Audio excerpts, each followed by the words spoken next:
parents are the primary disciplers of their kids. Like, hey, I'm just gonna send my kid to youth group and let them disciple my kid. I can't fix in 1 hour what you broke in 10 years. Like, you know, like, seriously though.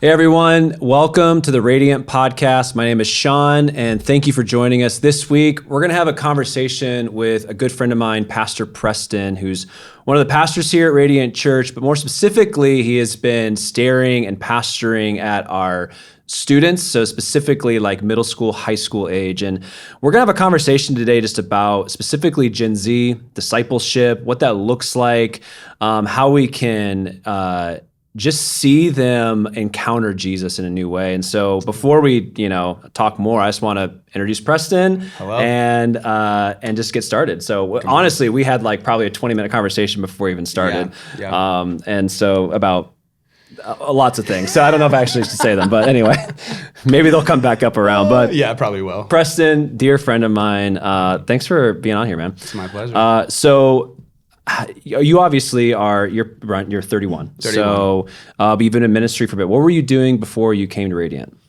It's a great question. Since you asked my story, I'm going to start from the beginning. Yeah. No, I'm just kidding.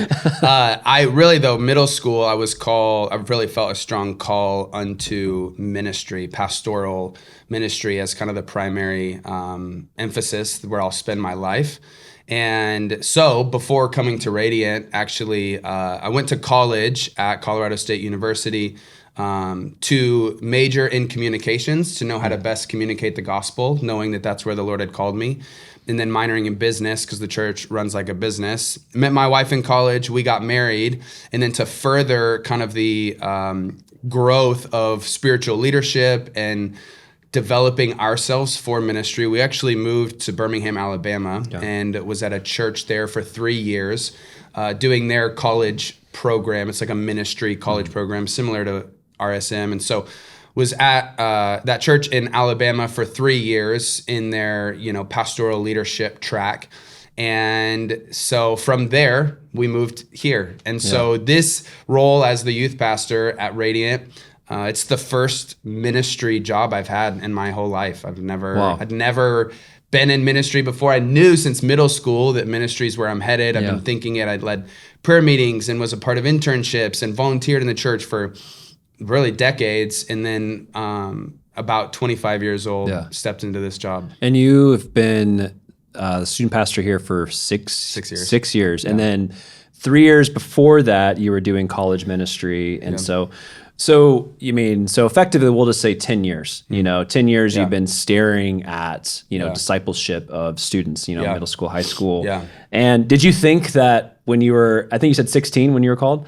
Oh, I was in middle school. Or middle school, So did you think like that's what you'd be doing for like the first 10 years of your... No, not at all. Pastor Stefan, who actually reached out to me to ask me if I was interested in this role, he said, "What do you think about youth ministry?" I said, "I don't." I don't think about youth ministry. So sorry, I'm busy. So it was a lot of prayer and really feeling that call from the Lord. But it's been, again, it's one of those things. It's like I wasn't always passionate about youth ministry. It wasn't my first I hope that this is the only, But now that I've been in it for 6 years, I have such a passion for it. So was there a moment like in your... Because if you're like, I didn't start off that way, but was there a moment where it felt like, this is, the Lord has me in this? Like did something like spark in your heart? Or did you see something? Was there like a moment that kind of became more like real? And alive? Absolutely. So I started this role summer of 19. Obviously COVID hit March of 2020. So I hadn't even been in this role for a year when COVID hit, which in a way was a little like a breath of fresh air because I didn't know what I was doing when I first started this role. I felt like everybody did. And then when COVID hit, nobody knew what they were doing. So I was like, the playing field is leveled. Nobody knows. We're all on the same page. So that was great. But then obviously COVID threw a lot of wrenches in a lot of different cogs. And just the things that preceded COVID, the racial injustice, the storming of our Capitol, the furthering of worldwide plagues, and I mean just so rioting and all this just mess that I'm trying to pastor Gen Z through. I had a moment with the Lord where he kind of walked me through this thought process, and it was like, hey, we look at history in decades, right? 1920s, 30s, 40s, 50s, like kind of semi-recent history. It's broken up into decades and defined by that decade. And I felt the Lord say the 2020s are going to be a very significant decade in world history, in American history, and in church history. Yeah. And then I felt the Lord asking me, will you pastor Gen Z through this decade? Wow. And I said yes. And so that was probably 2020, 2021. And so at that point, it was like starting of a 9-year commitment. And so it's 2025 and people are like, what do you see yourself doing in 5 years? I'm like, you're looking at it. So really since that moment of the Lord asking me to commit this decade, it allowed me to really dig in and love Gen Z, pastor Gen Z, know Gen Z, and just fall in love with Gen Z. So, I love that, man. Well, let's dig in. Like, I'd love to hear. I know you I would just literally was. I wanted to talk to you about this, and just a little behind the scenes. I saw you today in the hallway, and I was like, hey, I want to talk to you about discipleship Gen Z, and you're like, well, I'm about to have a baby any minute now, your second child. And and then after that I'm on leave and I'm like, okay, then what do you want to do it today? And then you show up and you have textbooks and everything. So I mean, I love you so much. I'm here. And so I'd love just to hear, as we were kind of processing a little bit before we started this conversation, it's kind of Gen Z, I think, is the start. And I could, again, I'm 36, millennial, so maybe every generation says this. Yeah. But when I look at I have two brothers who are Gen Z. I look at Gen Z and I'm like, wow, they were entering the first of this information connection age. Yep. And then I have two kids who are Gen A, and they're entering in this age of every day is a brand new day, basically. I go on the news and it's oh, so we can do this now. I didn't even know that was even possible. And then the next day it's hey, we can do this, but we can do it better. And we're oh my goodness, this has already changed. This is wild. Yeah. And so, I look at that, I'm like, how are they I'm functioning, but my frontal lobe is at least somewhat formed, right? As they're trying to figure out who they are, their identity and all these things and their relationship with the Lord. And then at the same time, the world around them is changing every single day. Yeah. So, I mean, that's a heck of an introduction, but it's what does discipleship, or let's just, before we go to discipleship, what is in the average brain of a Gen Zer? What are the issues they're facing? What's, the things as a millennial, I might be oh, these are the things that I deal with and struggle with, or the things that are in my brain, but is it the same for a Gen Z person? What is it what is their needs, their wants? Yeah, that's a really big question. Yeah. You asked what's in the mind of a Gen Zer, and I want to be if you figure it out, let me know. No, exactly. A lot of them, I mean, it's a lot. And so just for context,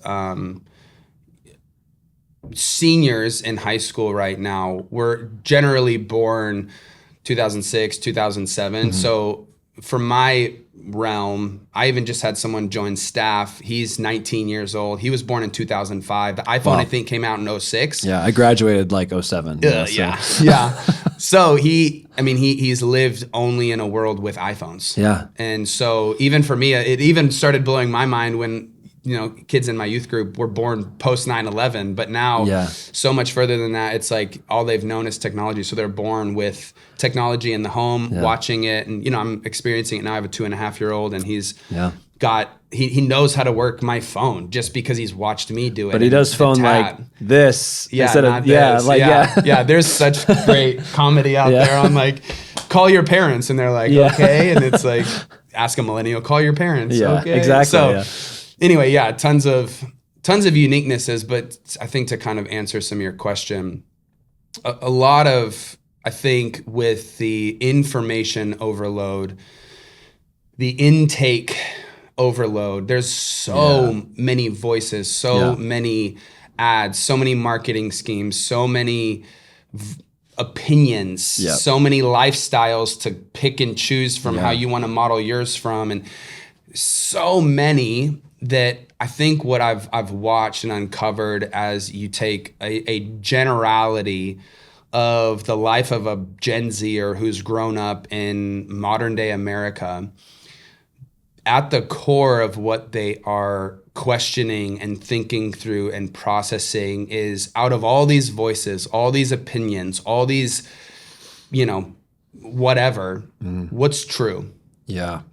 Yeah. Out of all these marketing schemes, out of all these brands, which is the best, which is the truest brand that's most authentic, that's the most real. Is this legit? Is this a scam? Yeah. Is this, And again, I think maybe every generation had their iteration of what is truth, but Gen Z, I mean, it's like that question in and of itself, what is truth? Yeah. Right. And all this stuff that everybody's, you live your truth. And, it's like, well, don't take everybody else's truth and opinions, make up your own. And so we've heard that, but I really do think when you boil it down, the average pursuit of a Gen Zer, which current day roughly is like everybody between 12 and 27, 28 years old.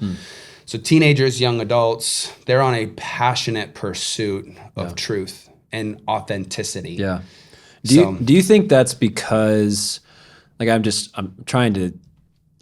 processing a little bit out loud. Do you think that's because for a while now, or at least during their more formative years, there was almost like this development of like truth is what you make it. Like you can be anything you want. You can like whatever your opinion is truth. Like I love the movie Inside Out, and I was like, I'm thinking of the elephant in the movie. Like the box falls and it's like a facts and opinions. It's like, it's okay. Like they're the same thing. But it, like for a while, I mean, it's funny because it's true. It's like as if you say it, it can be true. If I want to be this, I can be this. Yeah.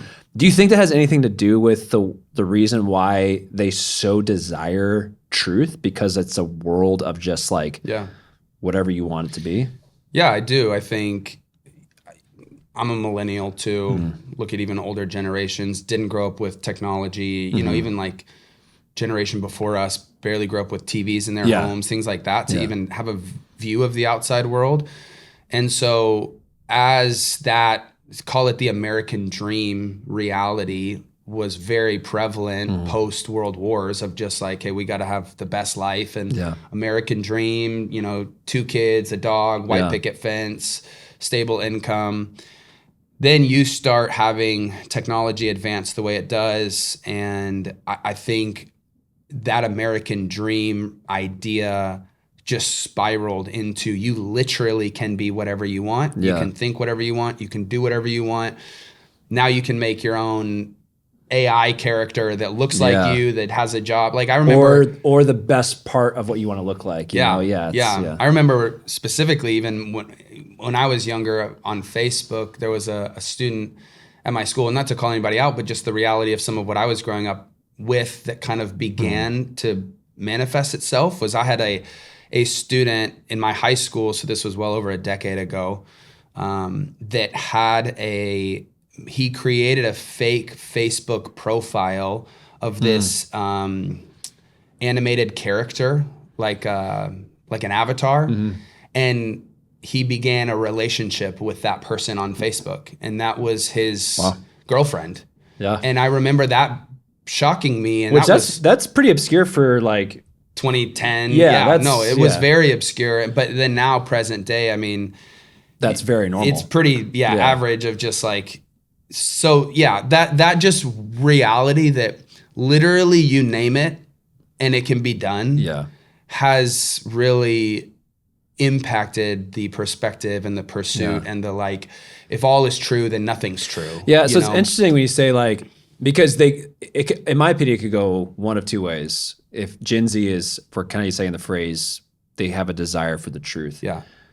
One way is, well, whatever you think is true is true. Sure. You could but the other way is, no, there's a real truth. And it's like, and that's what I'm searching for. Yeah. And so in your conversations, because I'd love to hear more about like the state of Gen Z. I know like there's some stuff you brought too. I'd love to hear about that. Like in your conversations, like what does that look like with them when they're looking for a real truth? Like, are they able just to naturally discern it? Like, is there needs to be a coaching that has to happen through that? Sure. I feel like that is a big question. I'll break it down kind of initially and end of the conversation.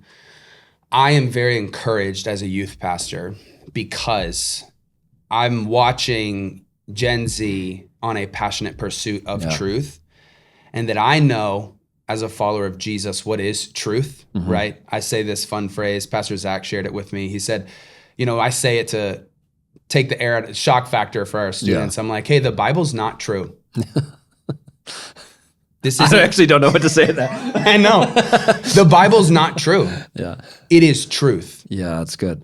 In order for something to be true, there's something else that can compare to. You actually shocked me with that. I was like, we might just go ahead and cut that. No, the Bible is truth. Yeah, it's good. This is the sole foundation of truth. We submit under the authority of Scripture. This is the Word of God. This is truth. Yeah. And so, as a youth pastor, I have been so encouraged watching students on a passionate pursuit of truth that when they find it, they'll die for it. Yeah, that's good. They'll give up anything for it because you watch them, right? That's why movements are so prevalent. They come and go, and it's like this movement or this crowd, I'm going to run with them for a little bit, or I'm going to wear this brand. This is part of my identity. I'm going to identify with this brand because I stand for what they believe in, and they're attaching themselves to different movements or brands or ideologies because they're hoping that is what they're looking for.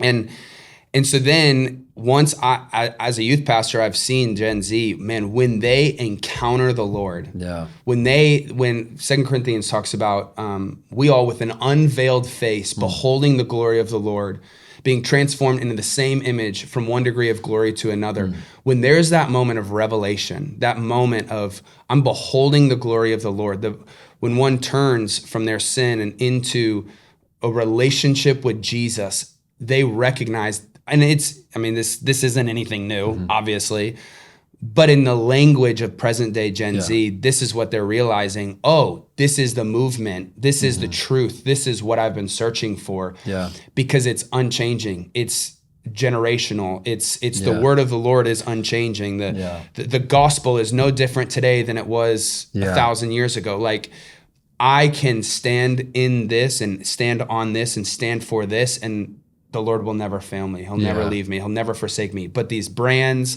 these movements, these everything else they've watched crumble is so. Yeah, I don't know. I love it. It's hopeful to hear that because, like, you hear again.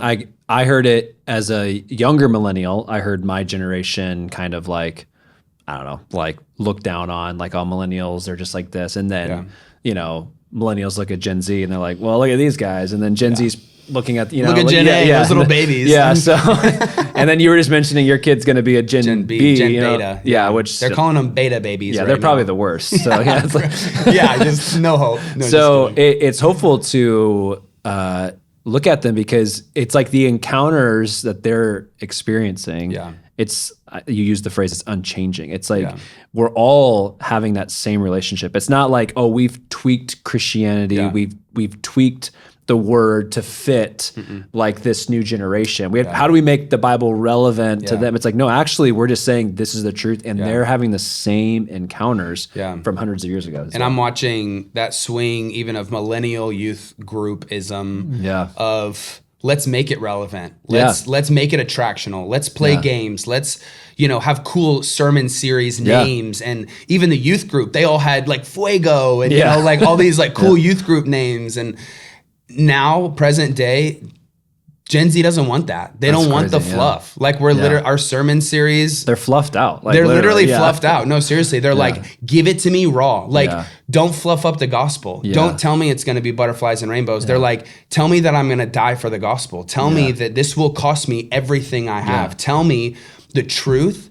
And when I feel the authenticity from you and that you're not trying to hide anything, I'm there. Sign me up. And so that's wild. As a youth pastor, it's changed the way I've pastored even the last maybe 5 years post-COVID of just like, they're fluffed out. Yeah. And so we've cut fluff. Yeah, we have games. Like we still have fun. Yeah. We, pray hard, play hard, still live by that motto. But there is a reality that I have learned over and over and over again that believing that if Gen Z is going to be a revival generation, we can't allow them to grow up in a, isolated bubble room that's going to protect them, because my Bible says you will be persecuted for your faith. Like, if you want to be my follower, pick up your cross, deny yourself, follow me. And all this extreme, Revelation 12:11 says they loved not their lives even unto death. Yeah. And so we've done extreme, but like, I'm just trying to do what the Bible says, even in what that looks like practically at youth group.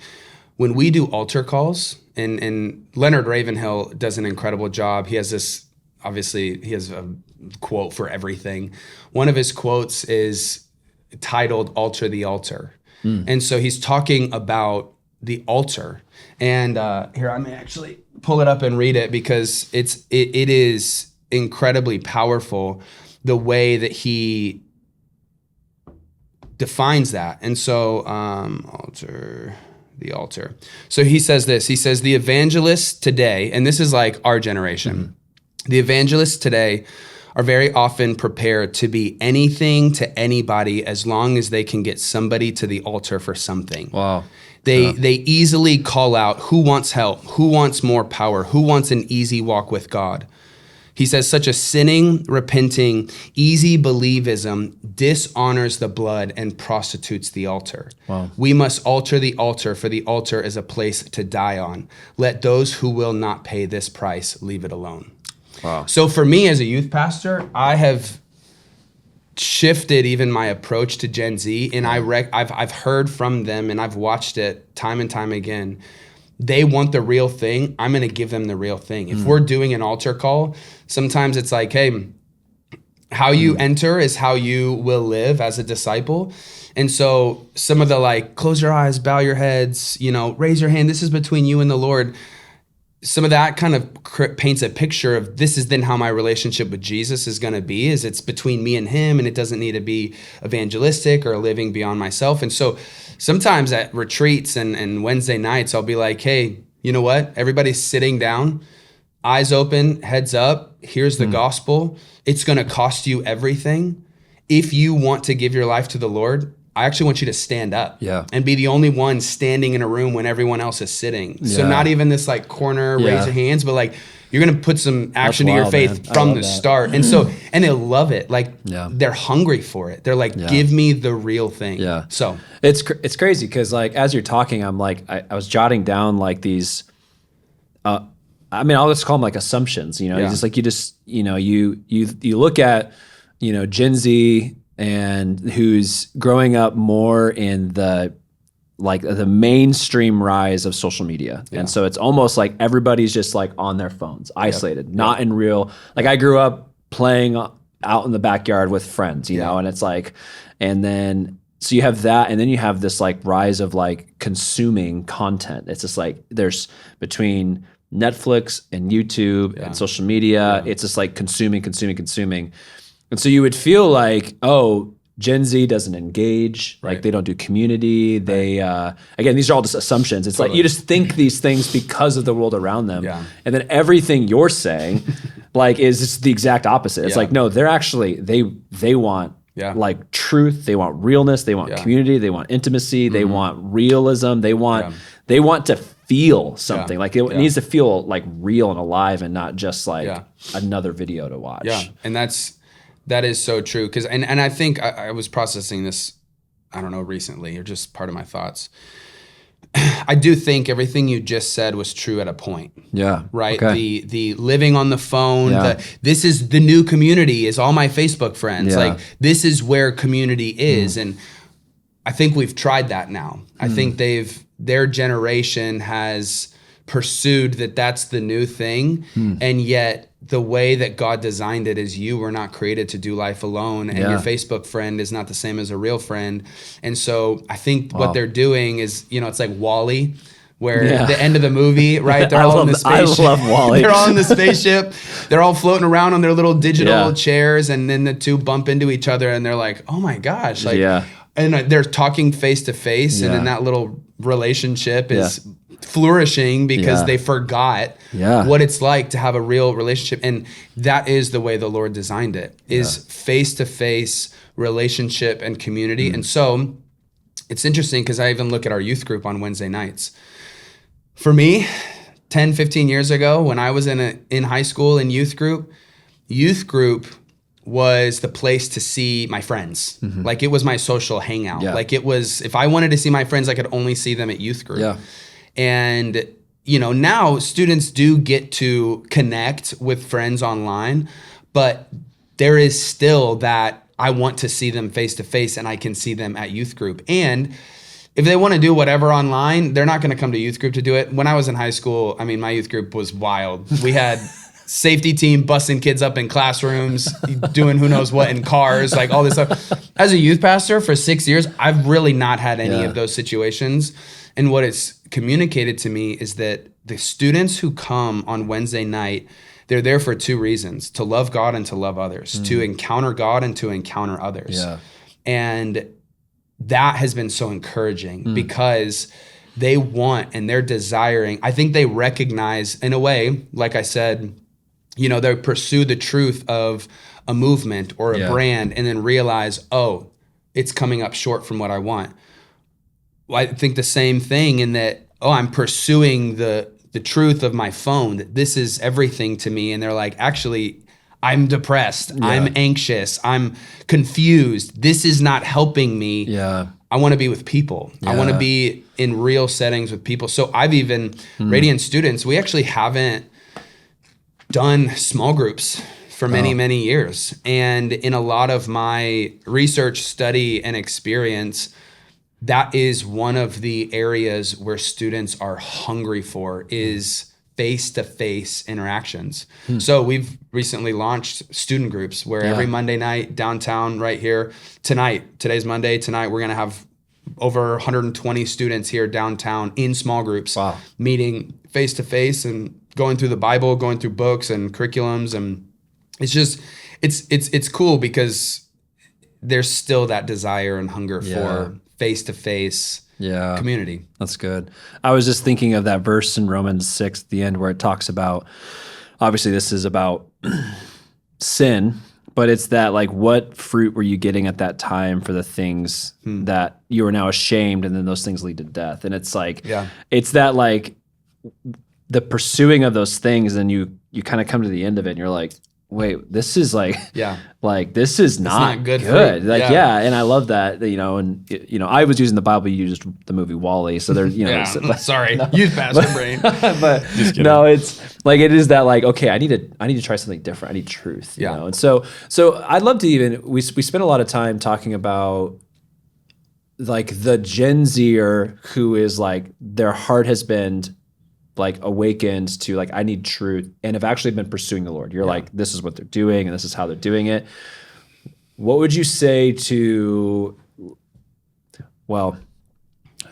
so, because I would love to talk about like, well, what does that look like as a Christian parent discipling their Christian Gen Zer? Because that's a whole other conversation. And we might need to do like 7 or 8 of these conversations. No, I do agree. So that's one conversation. You tell me which direction you want to go. I'll give you the choose your own adventure. The Christian parent who has a Christian Gen Zer. Yeah. What does discipleship look like in the home? Because you talked about the youth group Wednesday night services, the small groups, but then they go home. Okay, so what does that look like? And I know like I'm not this, like I have bad days and good days, and so it's like, you know, and if I was younger, my parents would need to help, you know, disciple me.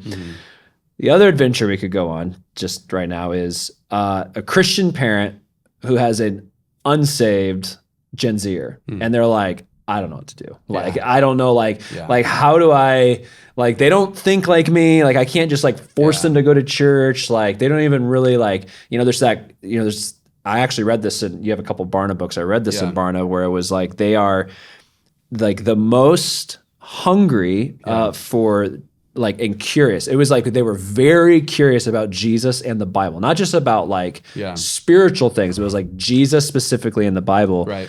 But they were the most skeptical of organized religion.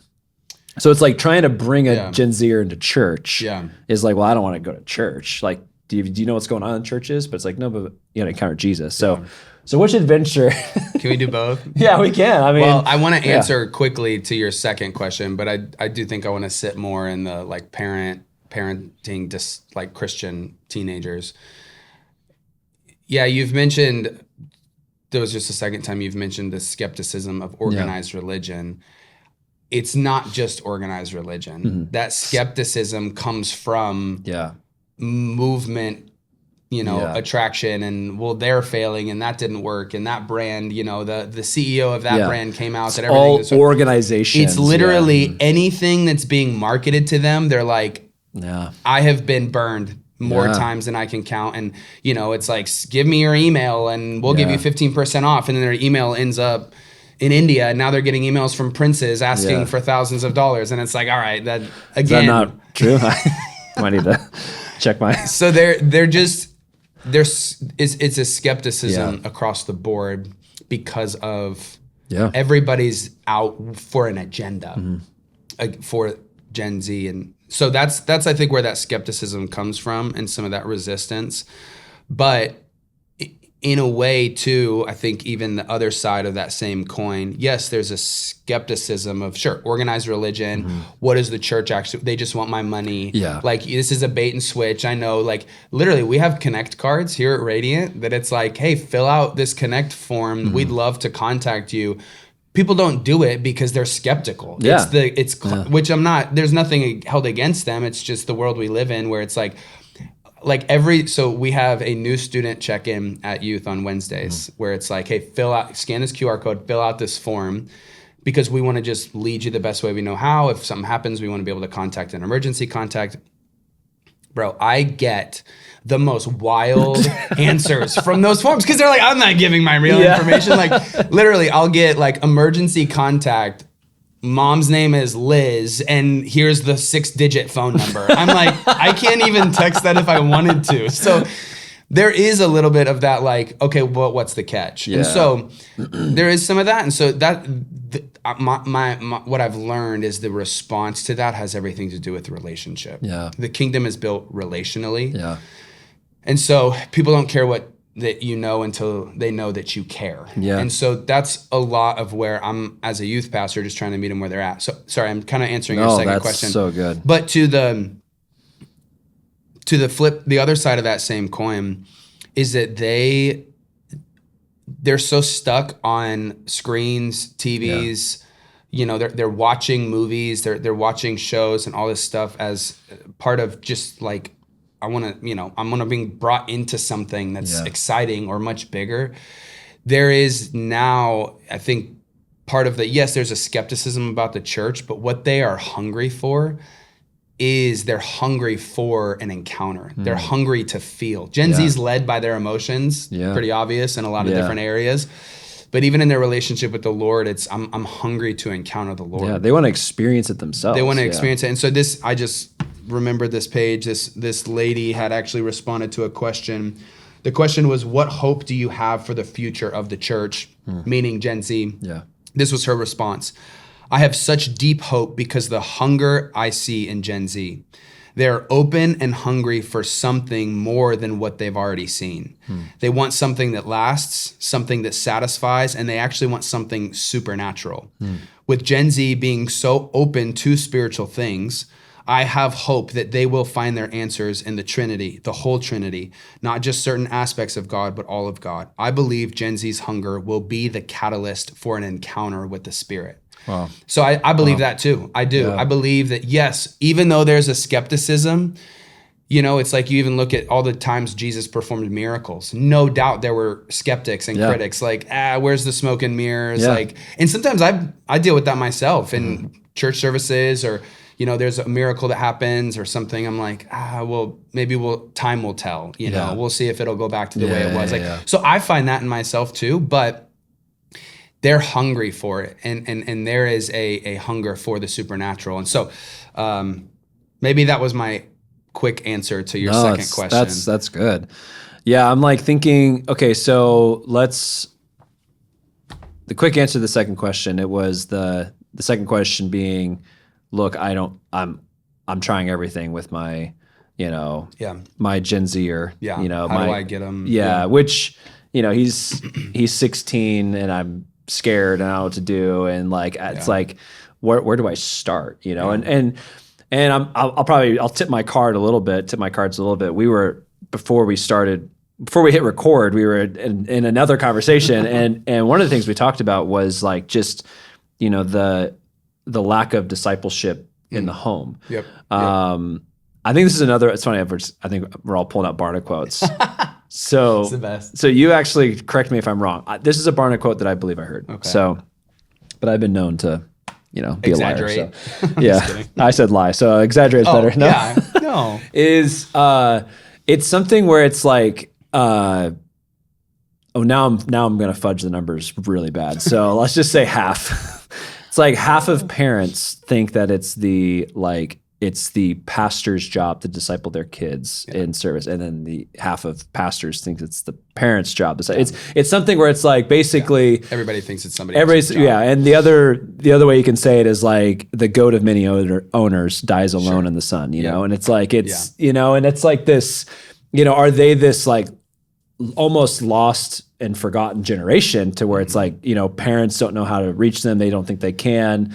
They're like, well, hopefully church is doing it. But then the pastor's like, but you need to be discipled in your home. And so what are you experiencing? Now, again, we're in, Kalamazoo, Michigan, Southwest Michigan. Yeah. So it's different everywhere. But what are you experiencing specifically when it comes to discipleship in the home? Yeah. And I would say this is, let's say, nationwide. Yeah. Right? Not even just Radiant Church. I have a lot of youth pastor friends that I run with, and we process this, and it's not just here. It's not just, Radiant's maybe one of our problems, but I would say, for me, I'm as a incoming parent, I've got a 2.5-year-old. I'm just trying to get my kid to, be obedient once, walk. Walk. One step after another. So I'm in some ways, I don't know what it's like to be a parent of a teenager at all.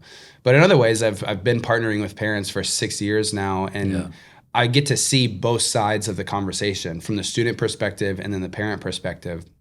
And I would say what you were getting at is true, that a majority of parents, are like, oh, I'm gonna let the youth ministry disciple my kid. I'm gonna let church and the pastor disciple my kid. Like, well, it's the church, right? That's where the spiritual conversations. He's a pastor, of course. He's, but as the Lord designed the unique family unit, the nuclear family that is God's design, that was actually designed before the church was ever designed. And so the family unit is more of a potent, age-old God's design for the be fruitful and multiply. It's have kids and disciple them and raise them unto following the Lord. And so that's we see from the beginning of time. And so parents are the primary disciplers of their kids. And I'm not trying to get too sassy and cutty, but I heard a phrase one time where parents with perspectives of, like, hey, I'm just going to send my kid to youth group and let them disciple my kid. Yeah. Well, I heard a phrase or something along the lines of, parents like, hey, can you take my kid to coffee? He has all these issues and he won't listen to me and da-da-da. And the comment back is, I can't fix in 1 hour what you broke in 10 years. Like, like, seriously though, like literally for me as a youth pastor, I see students 2 hours a week max. If I go to a basketball game, there's the third hour, whatever, Exactly, yeah. Sure, coffee, discipleship moments, one-on-one. Now, so when you strip everything back, the core of discipleship is within the home. Yeah. Well, from parents to... it was, we laughed about that, but let's put it just in a completely other context. You don't go to a doctor once a year for your physical and say, okay, like, I need you to fix my issues. And it's like, no. You have stuff you need to do every day at home. Yeah. Like I can help give you insight and guide and like maybe like supplement answers. Yeah. But it's like, I can't just like fix you right now. Like you have to deal with this, It's, as you've known, as I know, like you bring your child in for their like 2-year-old, 3-year-old, 4-year-old. they're talking to the parent most of the time. They're Yeah. like, so like, what are you feeding them? And like, wow, are you brushing their teeth? And it's like, yeah. you know, they're like making sure that like, hey, I'm going to help, but you as the parent, equip you as the parent. you are actually, you're with them a majority of the time. This is your God-given like, and state-given responsibility, you know? And so it's like, Totally. No, I absolutely agree with that. And to no fault of the parents, here's where I think some of the struggle is, what I have learned in a very rapid evolving culture with technology, with conversations, with hot topics. You know, there's a new hot topic every day, and it just gets bigger and bigger, and there's more language, more words, more aspects to it. There's more generational, like Gen Z has a whole dictionary of Gen Z lingo. Gen A has their own whatever. I can't even keep up with it. And my job is middle school and high schoolers. And so parents, I think some of that disconnect is an actual sense of unqualified to disciple their kid that they don't understand. And I get that. I do get that. On the flip side, I think I do believe that the church, Christian parents, need to recognize, even in an ever-evolving world, even in a culturally heavy world that we live in, it is our responsibility to stay up to date, to maintain, to have hard conversations, to disciple, to live by example. Because that's even something else I've seen, right? And as we're talking about what is truth, as these kids are asking what's truth, well, they hear from their pastor, here's what it looks like to be a disciple of Jesus, and then they go home and their parents don't look like that. They're like, well, I can't trust them. Like that's hypocritical, or that's, and so even for the parent to recognize your kids are watching you. They are following your lead, and if they can trust you or not is going to determine how they're going to listen to you, how they're going to, and again, they learn way more by what they see than what they actually hear. Because actions always speak louder than words. And so the average family attends church, what is it, like 2 times every 3 months? Or something like that? It's wildly low, Wildly low. The average Christian family attends church 2 times every 3 months on average. And then primarily, it's the mom that's bringing them to church. And we've seen this. Here's a statistic for you that I actually learned recently. When I grew up, young females dominated youth group, the mission field, conference attendance, camp attendance. And I believe that was the way it was, is because there really was a lot of female spiritual leadership in the home. And so young females had that example. Something has shifted where that percentage has just crossed and switched. So more females are walking away from the Lord as a young 20-something than males. There is a higher rate of non-religious females than non-religious males. Interesting.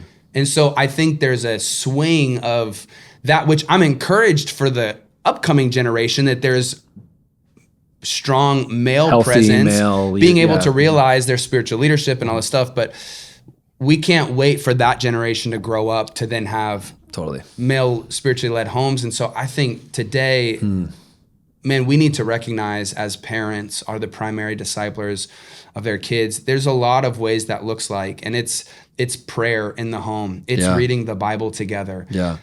Parents don't have to know, just because you're not a pastor doesn't mean you can't pray. You can't read. Like, it is your God-given responsibility to open the Bible and learn something together. Yeah. You're not, and so. That's like so like I have a 9-year-old who's, he's very intelligent, and he'll ask me, so pastor, been teaching the Bible for a long time. And then and he'll ask me a question. I'll be like, I don't actually know the answer to that. It's actually, and I'll just be like, and I'll literally say, I don't know, man. That's a great question. Like we should figure that out. Like let's look into that. Like let's read it. Or you read. Let me know what you come up with, and I'll do the same. Let's talk again. And so, and there's something disarming about that, because the first few times it definitely threw him off, because he was like, well, your dad, don't you know like everything? And I'm like, no, actually I don't. Like I'm in my own journey as well. And like we're all, and there is something that is like, I did that a few times and it felt like our relationship went like this, you know? Totally. And so,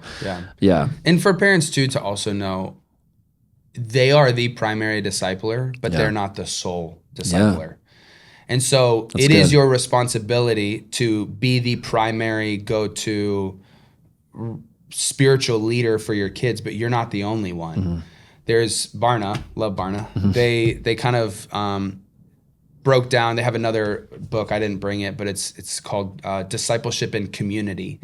And there's 3 main areas that if an individual is being discipled in these areas, they have like a 98% chance to follow Jesus their entire life. wow. Being a resilient disciple forever. And the first is in the home. Being discipled in the home. That's prayer, that's scripture, that's quiet times, that's example, that's teachings and lessons and training up children in the way they should go.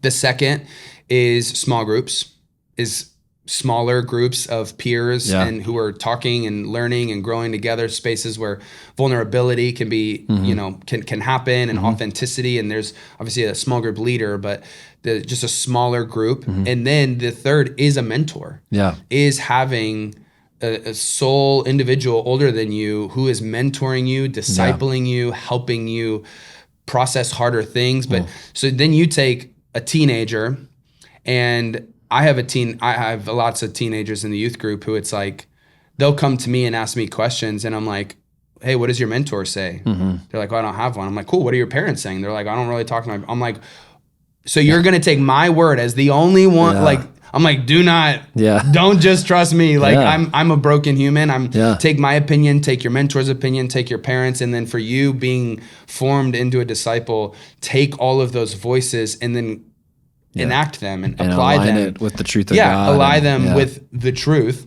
And so there is that reality for parents to rest assured. Yes. So my role as a youth pastor, I'm here to partner with parents. I'm here to be similar to that doctor. Hey, have your kid come in. I'll do a spiritual check. I may ask you questions. Hey, so have you had this conversation with them? Have you, you know, and so I'm here to partner with them to help raise up young men and women in the faith and be resilient, to stand firm through trial, through tribulation, through whatever the world throws at them for the rest of their life.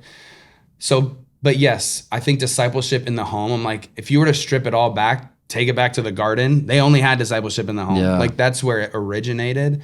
And so that is a primary area, I believe, is an area of growth for our church. It's funny because when I was thinking of having this conversation, I was like, okay, what are some unique, I'm going back to like before I even had started this conversation. What are some like unique, creative, non-traditional ways that we need to reach Gen Z and do discipleship with them? And it's like, and literally you just said, you're like, pray together, read your Bible, grow in community, like have someone that is like older than you that can give you advice. I'm like, oh, that's what we're all supposed to be doing. Like there's uniqueness to it. There's nothing new. There's no, I'm honestly like FaceTime calls and Zoom. Like nobody wants those. Like give me someone over, a cup of coffee, asking hard biblical truths to, and like processing. And so, it's gotta be like, as a parent, like, okay, so like I have a 9-year-old and a almost 6-year-old. Yeah.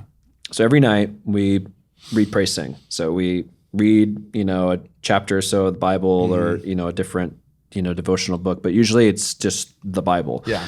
And then we read, pray, sing, and then we pray. So we all take turns and we pray, and then we sing, and we sing like a chorus of a worship song kind of a thing. And we've been doing that for like years. Yeah.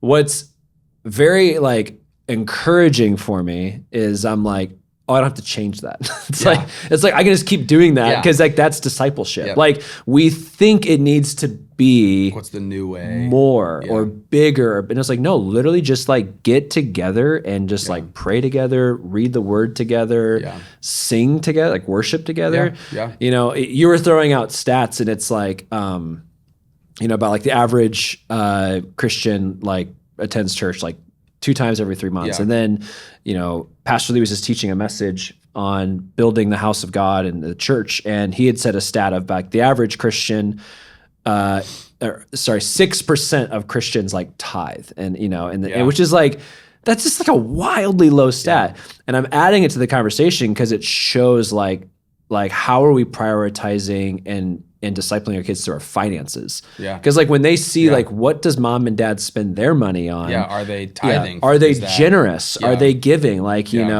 like they don't give money to this, but they give a lot of money to this. And so like all those things, it's those little touch points that get like our discipleship. And the reality is, and I know it's like duh, but we are all, and all of Gen Z is being discipled by someone or something. And parents, if you are not discipling your kids unto the Lord, they're being discipled by someone or something else.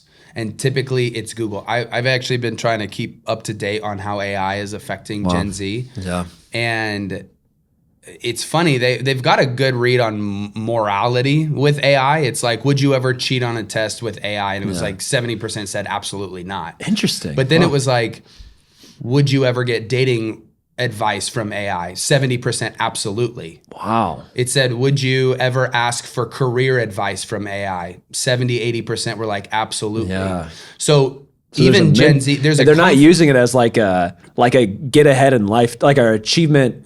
How do I say this? Like a tool to like cheat on things, to get ahead in things or bend the rules. It's like, actually, I need a mentor. I need a guide. Yeah. I need a mentor. I need, hey, how do I give me pickup? Like, give me conversation starters for this girl. I need, whatever it may be. Like that's where they're comfortable using AI as a mentor. And so that's crazy, but it's also like parents, if you have not created an environment in your home where those questions can be asked, they're getting asked to someone or something at some point. And if it's not you, it's AI, or it's the kid sitting next to them on the bus, which Lord knows they don't have good dating advice. I sat next to a lot of bad kids on the bus. They don't know anything. Like, don't listen to them. I was like in elementary school, and the kid that I sat next to, I mean, we were like in like probably like 4th grade or something like that. And his parents owned a tattoo and piercing shop, and he had like just face full of piercings. Like, no, but 4th grade? We were so young. I mean, I'm in like early elementary school. Yeah. And I remember, I'm not going to say his name, but like, I just remember thinking like, and I talked so much to this kid, and I'm like, what did I learn from that guy? Like, I probably should scrub back to my memory. But there's a like, okay, so I'm a big, like, I have to tell myself this all the time. It's never too late. So it's like, I think about, okay, as a parent who's like, it's one thing, like I keep bringing up my kids, 9 years old. I'm like, okay, I'm still early enough. I can still, but then, you look at a 16, 17, 8, they're almost out of the house. They're almost graduating. And you're a parent now. I'm putting myself in their brains. Like, is it too late? What do I do? We don't have that relationship. He or she doesn't talk about anything. Yeah. Like, what would you say to that parent? You just told them, hey, if you don't disciple them, someone else is going to disciple them. Okay, what step? They realized it. What's step 2? I'm a youth pastor, not a young adult pastor. Yeah. No, I'm just kidding. I know teenagers and not 20-somethings. But no, really though, there is a... Well, a 16-year-old, 17-year-old. Yeah, no. Older teenagers. Because there are a lot. Because really, it is around there that students will start to, I'm my own person. I don't have to listen to you. I'm graduating soon anyway. Yeah. And parents start to feel like they're losing control. That's where they a little feel bit. Now, this is unprofessional thoughts or advice. I am actually curious, and maybe I'll turn the question to you, which I know you have a 9-year-old, not an 18 or 19-year-old, but maybe, I don't know, maybe we can unprofessionally process it. Yeah. I believe that you are discipling your kids. Mm-hmm. You are their primary discipler. My relationship with my 2-year-old is engaging, like the engagement with him is different than your engagement with your 9-year-old, which is then different than the engagement with the 17-year-old, which is then different. Then it's like your kid does graduate, go to college, get married. I have parents. It's like your relationship with your dad is in ways, not how it was when you were 12. Exactly. Yeah. And you're not under his roof. You're not under his insurance. You're not stuff like that. Yep. And so I am, as long as for me, and I know the whole 18 thing is what I need to remind people is 18 is a cultural concept. That's good, man. No, it's good. It is an American, like other countries, it's a different age. Yeah. So the mentality of like, when I turn 18, I'm an adult, I'm on my own, I can do what I want. Sure, like under the eyes of our American you can government. do some things. Yeah. You can't even drink legally. Yeah. It's like, but you are immature. Yeah. You have not figured anything out. You still have 7 years till your brain's fully developed. Yeah. Like, you don't know as much as you think you do just because you're 18. Yeah, that's good. And so for parents, I would say, don't like, I guess I'd boil it down to relationship. Yeah. Back to what I said earlier. A phrase I say all the time is the kingdom is built relationally. Yeah. And you need to have conversations with your kids that are relational, that communicate, hey, I care about how you feel. I want to actually be one to process this with you, not AI. Like, like I love you. I care for you. I don't care that you're about to graduate. Like, it's no different than when you were 12. I want to be a voice in your life. And it's not too late because it's interesting. A lot of students I actually hear when they move off to college, and this was kind of my experience, your relationship with your parents actually gets stronger. Yeah. There's a unique disconnect or like, I'm moving, I'm in a different place, so I have to be on top of calling more and talking more. And it creates more of like, so how was your day? What are you experiencing? How are you feeling about your tests? Like some of those more like, I'm not there with you, so talk to me more.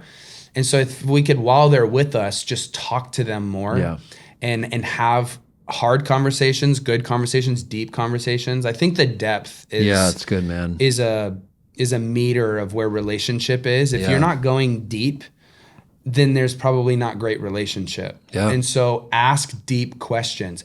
Simple questions for depth. There's, what's the Lord teaching you right now? Yeah. What's God speaking to you? Not like, show me your journal, but verbalize, like, you had a quiet time in your room this morning. What are you reading through? What the Lord speak to you? Like, what are you processing? Is there anything I can pray over you for? Like, as your parent, I want to be able to be in these deeper conversations. And so I would say, long answer to your question. No, I love it. Parents who feel some of that, like, like some of that distance is growing and their kids are getting older, I just say, just lean on relationship. That's good, man. Whatever age, don't lose relationship with your kid. That's so good. The kingdom is built relationally. So, because that's what they want too. They want you to actually ask them hard questions. Yeah. I've actually learned that teenagers want to be asked, how are you? How's your soul? How's your heart? They want to share it. They just don't know how to open the conversation. Yeah. I've had a lot of students who they've had to have a hard conversation with their parents. And part of me is like, how can I help this happen? Yeah. And they'll ask me, can you break the ice for me? So I'll call mom or dad and be like, hey, so-and-so's on their way home. Yeah. They want to talk to you about this. I'm just letting you know so that the kid knows when I get home, my parents are already made aware and I don't have to like, there's a barrier that we as older mentors, pastors, and parents can help break that wall down and allow for deeper relationship and deeper conversation to happen. It's that like, well, I want them to be I want to be their friend. Like, I don't want to like offend them. Like, because there's like this fear of like, well, I don't want to lose them. I don't want to offend them. So I gotta be like gentle with them, you know, and like, and not ask those hard questions. Cause if I offend them, then they're gone and they do, you know, they do this. And it's like, no, actually they want to, because it's, again, we're coming back to, they want truth, and that's like real. Like AI is not doing that. Like, influencers are not doing that. It's like the real face-to-face, honest conversation. And when they can be real with somebody, you know, it's that, it connects them together. That's awesome, man. It's good. Yeah. Well, I mean, I have honestly like 40 more questions that we could talk through. We'll have to continue this conversation. But thank you so much, man, for joining us. Thank you for just giving the last 5 years and the next 5 years to just Absolutely. helping pastor this generation. So we need you, man. We need more of you. So My honor. thanks you, man. Yeah, absolutely. Well, thank you so much for joining us on the Radiant Podcast. Please make sure to subscribe, and we will see you next week.